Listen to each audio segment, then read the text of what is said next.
맞아. 313년이 되니까 맞아. 313년 이전에 기독교 박해가 엄청 심해요. 수많은 사람들이 박해를 받게 되는데 여러분들 박해 누구에 의해서 박해를 심하게 받지 않습니까? 우리 옆집에 사는 사람이 교인이라고 어쩔 수 없이 고백을 하니까 잡혀가고. 왜 우리 1차 강점기 때 한국전쟁 때 보면요 서로 이렇게 돌다 보면 서로 이렇게 얘기하다 보면 다 잡혀가요. 그러니까 서로 앙심을 품게 되고 서로 미워하게 되고 증오하게 되는 일이 막 비일비재했다는 거예요. 자, 이렇게 되다가 보이는데 313년에 어떤 일이 일어나죠? 빌라도 칙령 때문에 기독교가 자유화를 얻어요. 그러니까 세상이 바뀌었죠. 그러니까 우리 집을 밀고 하고 우리를 고발했던 사람들에게 복수하는 거예요. 서로 죽이고 난리치기 위해서 원형극장에 있는 돌을 끄집어다가 서로 사람들을 해하려고 하는 세상이 바뀌었잖아요. 물도 살았는데 이제는 원수 갚으려고 하는데 누군가가 외쳤다는 거예요. 원수 갚지 말라고. 왜요? 사도 바울이 일러준 복음이 뭐예요? 사랑. 그래서 모든 사람들이 가져왔던 돌을 여기다가 다 내려놨다고. 그래서 그 돌로 만들어 놓은 문이 이분이래요. 그래서 이분을 통보할 때마다 뭘 생각해요? 서로 사랑하고 화해하라는 것을 기억했다고 합니다. 자, 입장하세요.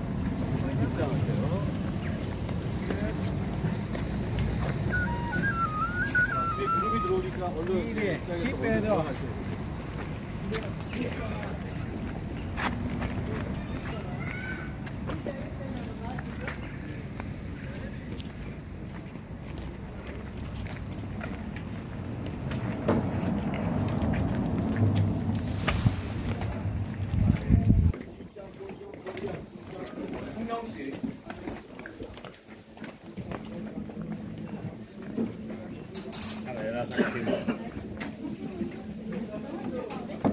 자,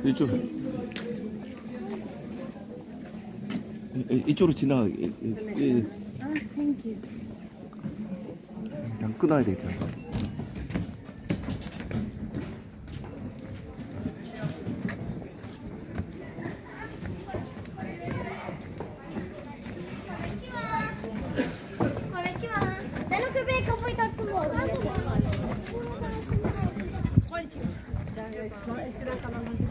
이 시대에는 모르는데 요한이 죽고 난 이후에 그의 무덤에 이렇게 입장한 예배당이 세워졌는데 언제 세워지냐면 300년대 초반에 세워집니다. 먼저 300년대 초반에 세워지고 그 다음에 200년 뒤에 이렇게 큰 예배당이 들어섰다고요. 그러니까 우리는 500년대 같으면 그럴 수도 있겠다 하지만 300년대 이 기독교가 공인되자마자 이렇게 웅장하게 예배당에 섰다는 건 초창기 예배당에 들어섰다는 것은 요한의 영향력이었습니다. 그래서 핍박을 받고 환난 가운데 있었지만 그들은 요한을 믿을 수 없었던 거고 요한을 통해서 깨닫고 알게 된 예수님의 마음, 기독교의 진리를 그들은 삶으로 실천해 갔다라는 게 우리가 이 물을 통해 들어오면서 예배당으로 입장해서 나오는 말씀이에요.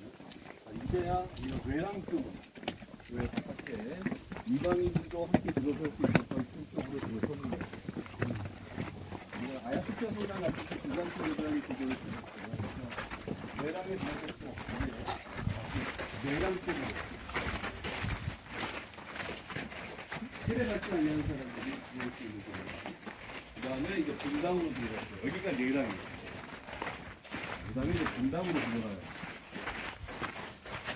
이 정도 보려면 이게 지금 물어졌지만 청춘규모라고 해요. 청춘규모. 그리고 이제 강대산 쪽으로 한번 옮겨가고 이 정도 예배당이면 크지 않습니까? 여기가 제일 끝자리예요. 여기 강대산이 여기니까 여기서 보려면 지금 크죠. 자, 여기 또 여러분들 사진 찍으세요. 세인트장, 영어로 세인트 존. 그가 묻혀있는 곳입니다. 그를 기념하면서 그들의 무덤이 세워졌다. 이 아야솔릭이라는 언덕에서 사도 요한은 거주했었고 여기서 마지막으로 요한서신서와 복음서를 기록하면서 숨을 거두셨다. 12사도들 가운데 가장 어린 우르의 아들이 결국 평화의 사도, 사랑의 사도가 되어 인생을 마감했던 장소가 여기라고요. 우리 갈릴리에서 예수를 만난 어린 요한은 철부지였잖아요. 우레의 아들이란 말이 그런 거 아닙니까? 어디를 튈지 모르는 사춘기 소년.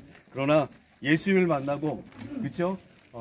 십자가상에서 예수님의 어머니를 부탁받았던 요한은 이건 2억 마일이 되는 먼 곳까지 와서 어머니 마리아를 모시고 수십 세월을 보내면서 그의 가족으로서 함께 삶을 살다가 결국 어머니 마리아가 돌아가신 이후부터 드디어 사역에 뛰어들었다라고 보셔야 됩니다.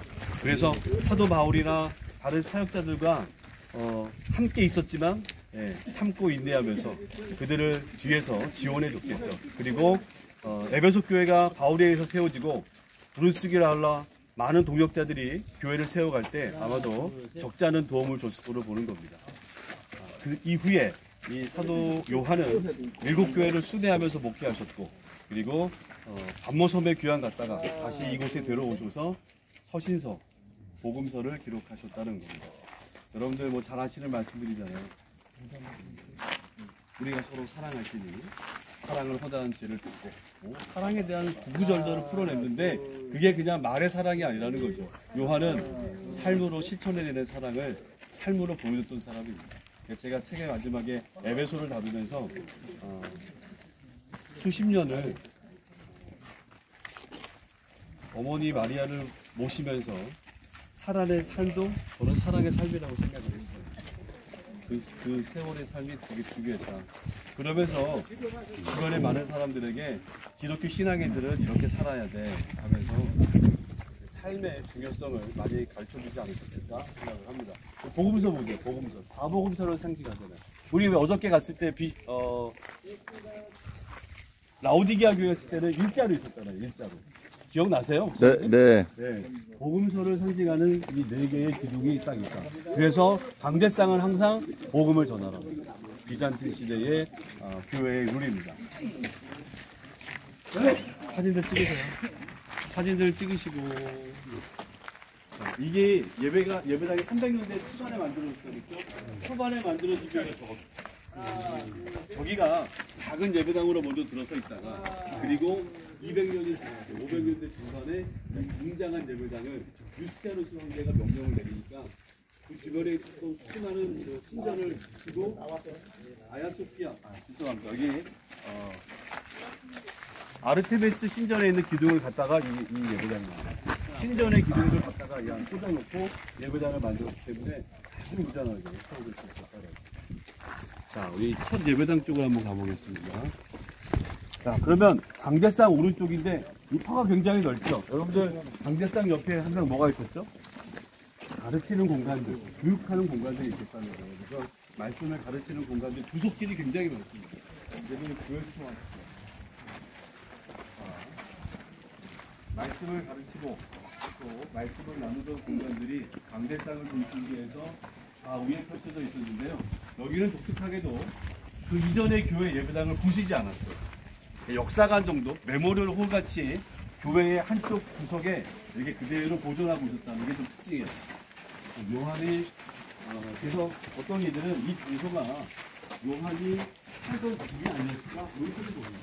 요한이 있던 터 위에다가 예배당을 만들었을 수도 있다. 여기 들어가서 보시면 요한과 마리아, 예수님의 모자이크가 이렇게 있어요. 못 들어갑니다. 그래서 이게 볼 수는 있어요. 희미하게 여러분 볼 수가 있어요. 그래서 이 초기 기독교 신앙인들이 마리아와 요한, 또 예수님을 기억하기 위해서 그려놨던 그림, 프레스코화가 그대로 남아있어요. 그래서 이 예배당을 부시지 않고 함께 예배당 안에 들어오게 만들어놓고 있었다라는 게 중요하죠. 그러면 메모리얼 홀도 되지만 여기서 뭐 했을까요? 용도를 보시면 초반당 예배당이었는데 여기서는 헌금 개수. 네, 여기 써 있어요. 그래서 이 장소 공간이 뭐냐면 이 헌금이 들어오잖아요. 그러면 여기서 헌금위원들과 함께 기도하고 헌금 개수하고 같은 용도로 이 홀이 써 있다고. 초창기 예배실에 들어있었습니다. 그래서 여러분들이 들어와 계시는 곳은 재정위원들, 그 다음에 헌금 들기 전에 기도하고 헌금을 개수하고 헌금을 모아놓는 곳이었어요.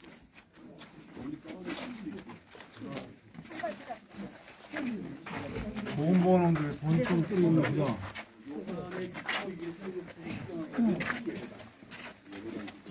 그리고 어떻게든 공간을 헌금 개수하는 장소로 쓰고 있었다.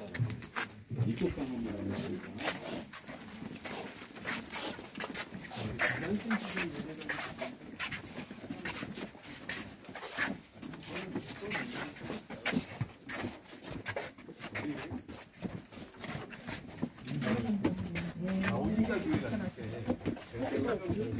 교회는 마태복음 28장의 이야기를 담아서 성경을 가르치고 복음을 전하고 그 다음에 어려운 자들을 위로하고 그렇죠? 그 다음에 세례를 베푸는 일이 교회가 역할을 하는 거였는데 여기 4개가 그대로 남아있죠. 여기에 석관이에요. 석관. 여기다가 돌아가신 분의 석관을 무덤을 위에를 앉혀놓고 기억하고 그 다음에 발인하는 장소였어요. 2022년 10월 며칠 고 암흑에 장로님께서 우리와 함께 신앙생활하다가 영원한 하나님의 나라로 가셨습니다. 우리 그 가족을 위로하면서 함께 하나님 앞에 예배드리겠습니다 하면서 예배드리는 거예요. 그리고 그 가족을 위로하고 저 분이 어떻게 이 땅을 살아왔는지 그리고 영원한 하나님의 이제 품에 안겨서 안식을 취한다는 것을 가르쳐주는 장소, 여기가 바로 발인하는 장소였다. 그러니까 이제 말씀을 나누고 기도하고 천국에서 만나보자 이렇게 찬송 부르면서 그 가족들을 위로했겠고 영원한 하늘나라를 소망하자라는 것이 여기서 진행됩니다. 그 다음에 발인이 매일 있었던 건 아니잖아요. 그래서 예배 때 성찬식 하지 않습니까? 성찬식, 항아리가 발견돼요. 그래서 와인, 성찬식을 위한 공간으로도 사용됐다. 성례가 매일 이루어졌던 건 아니었기 때문에 성찬식을 준비하는 위원들, 그 다음에 발인하는 이런 공간으로 이 홀이 사용됐다는 거 기억하시고요. 그 다음 방으로 한번. 교회가 크니까 여러 가지 시설들을 만들어 놓는데 또 기독교 신앙인으로 살다가 돌아가시면 어때요? 저런 석관에 들어가셔. 오셨던 거죠. 노마주기 때문에. 지금 여러분들이 들어오시는 방송은요. 역시 세례탕이죠. 우리 세례라는 말, 침례라는 말을 너무 교리적으로 보지 마시고요. 당시 그냥 그 당시보다는 물속에 아주 잠기는 거였어요. 그래서 새롭게 된다는 의미인데 침례교단 목사님들하고 와서 많은 얘기를 나눴는데 이 구조를 보세요. 세례를 받기 위해서 3년 동안 교육을 받았죠. 세례에 통과된 사람들을 어떻게 한다고 했죠? 마을로 데려가서 정말 이 사람이 세례에 합당한 사람입니까? 삶이 변했는가를 묻는다.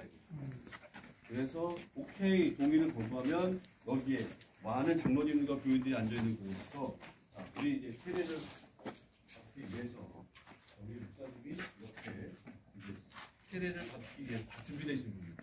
그러면 이제 세례 받기 위해서 이렇게 걸어 들어오는 거죠. 그럼 양쪽에 목사님들 한번 앉아 계신가요? 목사님들이 앉아 계시고 이 세례자가 이렇게 들어와요. 그러면 이게 지금 콘크리트 해는 이게 대석이지만 여기 있을 때 더 밑으로 내려가야 돼요.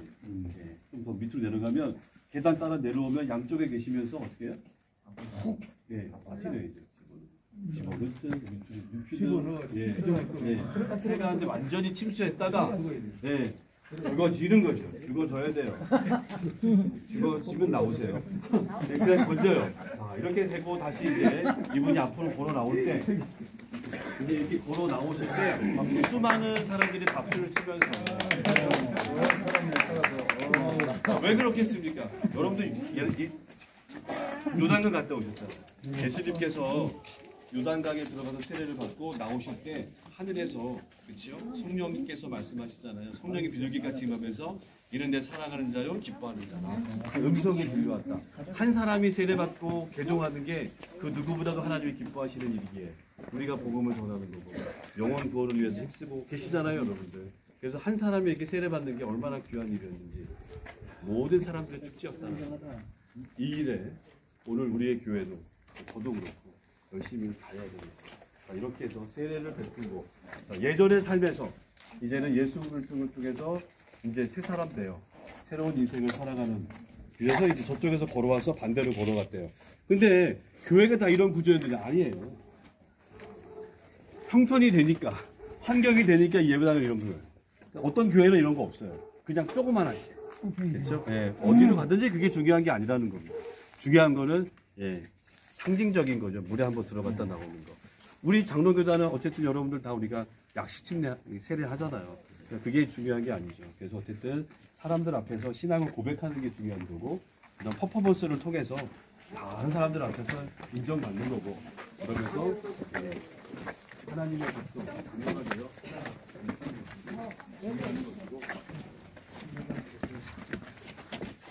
이제 이렇게 세례를 받고 나면 여기 예배당에 이런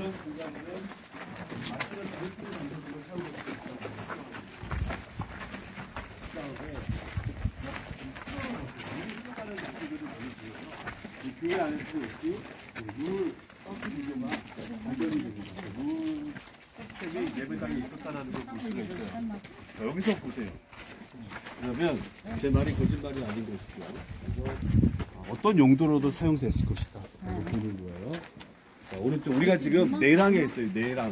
여기는 세례받지 못한 사람들이 예배드리는 공간이에요. 본당에 들어갈 수가 없었어요. 그것을 굉장히 엄하게 교회의 룰로 지켜왔던 사람들입니다. 자, 여기가 이제 본당 입구예요. 교회 규모가 굉장히 크다라는 거. 사진 한번 찍어보십시오. 예배당이 굉장히 웅장했습니다. 그만큼 이 요한의 영향력은 컸어요. 물론 로마에 가면 어쨌든 베드로, 온통 베드로지만 이 소아시아에서 특히 아시아에서는요 요한입니다. 요한. 그러니까 바울의 행적은 참 찾아보기 어렵죠. 아이러니하게도 어쨌든 요한을 기념하는 사람들이 굉장히 많았다라는 것은 요한의 메시지보다도 요한이 보여준 삶의 모습이었다. 그 모습을 기억했기에 그가 전해준 말씀과 더불어 삶을 그렇게 살아가려고 애쓰지 않았겠는가 합니다. 자, 이제 교회 바깥으로 나가는 거예요. 자, 이렇게 끝나고 나가면 아마 여기서 목사님들이 이제 교인들하고 얘기하겠죠. 뭐, 아유, 한주간한테 승리하십시오. 인사도 하고. 아니면 이제 예배드리러 오면 여기서 잘 오셨냐고 주문도 나눠주시고 그러셨겠죠. 이제 예배당 바깥으로 나오시는 거예요. 자, 예배당 밖을 나왔는데 또 우리를 갑바도기아를 기억나게 하는 장소예요. 여기 공동체 식사하는 장소입니다. 그러면 주일날 오면 함께 예배하고 말씀으로 교제하고 함께 식사하면서 식사 교제를 했다는 거죠. 아유, 한 주간 잘 지내셨냐고 하면서 또 말씀으로 교제하고 위로하고 기도해 주는 거지. 식사 시간에 서로 상처 주고 하는 게 아니다. 식사 시간은 공동체였습니다. 아마 성찬을 하고 함께 교제하면서 한 주간에 살았던 그 신앙인들의 삶을 위로하고 격려하는 자리가 이 공동체 만찬 자리였고, 그래서 우리가 갑바도기아의 동굴교회가 그래서 의미가 있는 겁니다. 초기 기독교 신앙인들이 예배와 식사를 굉장히 중요시 여겼다는 부분은 비잔틴 시대에도 이어지고 있었다는 거고요. 워낙 규모가 있었으니까 이렇게 식당 규모도 크게 만들어져 있었던 거. 그리고 이렇게 와인독을 많이 녹여놨던 거. 우리가 볼 수가 있어요. 그러니까 오늘날은 뭐 식사도 하지만 그 당시에 빵이잖아요. 빵과 포도 주면 되죠. 자, 이제 여기서 제가 보실게. 자, 저 멀리 보세요. 바다 보이세요? 바깥을 멀리 보다 보세요. 그러면 에게의 바다가 보이는 거죠. 좀 저기 바다에서 들어오는 배들이 이렇게 안까지 들어와 있었다고요. 로마는 이 도시에 물이 들어오는 것을 더 잘 들어오게 하고 배가 더 잘 들어오기 위해서 여기까지 항구를 만들어냈어요. 여기 전부 다 바다, 배가 접한 시설들이었다고요. 근데 양쪽에 산 보이세요? 자, 저기가 바다인데 바다를 중심으로 양쪽에 산이 있어서 저 산의 토사가 점점 쏟아 내려오니까 바다에서 들어 입구를 막아버렸다. 서서히 막으니까 이 배가 들어오는 항구의 역할을 이렇게 되는 거예요. 그래서 이 화려했던 에베소는 역사 속에서 사라지는 거예요. 그리고 여기 앞에 저기 기둥 하나 보이세요? 기둥? 버스 서 있죠? 버스 있는 거, 하얀 버스. 네. 기둥 하나 있죠? 네. 저 기둥이 33개가 있었어야 됩니다. 아르테미스 여신. 그 당시 굉장했던 세계 최고의 신전이 저기 있었는데, 신전에 배 타고 들어오면 바로 신전에 들릴 수 있었어요. 신전에 예배하고 성으로 들어갔었던 구조였는데, 저것도 결국에는 세계 시간이 흐르니까 저렇게 하나밖에 남지 않는 장소로 변했었던 거죠. 어쨌든 이 에베소는 신전과 연관을 지으면서 도시는 발전하고 있었다 라는 걸 기억하게 됩니다. 그리고 이제 비잔틴 시대에 되니까 비잔틴 시대가